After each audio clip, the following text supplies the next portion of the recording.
how to change the press and hold of your upper button function. And this is for the Amazfit Active 2 smartwatch. Let's get started.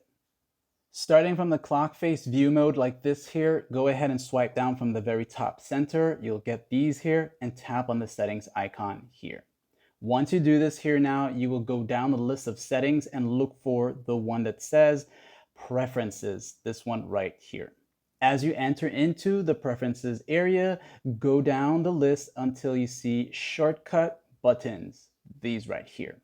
Now, while you're here, you're going to see the long press of the upper button, and then you also have the other one that says the press lower button. So your upper button is the one with that little orange highlight in the middle, and this is your lower button without it. So if you are holding it down and you are not getting the function that you want, you will tap on the one that says the upper button long press here, right there, long press upper button.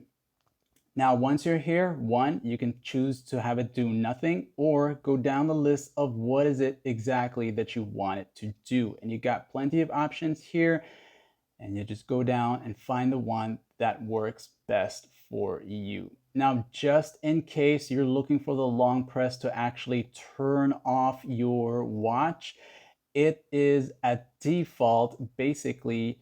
Let me just show you this here right now. So I hold this down, the heart rate here. That's going to show me the heart rate, and I don't know why it's 109, but that's crazy. But anyways, you're going to hold down this button here, and for some reason that's this one here, the lower one. Hold it down.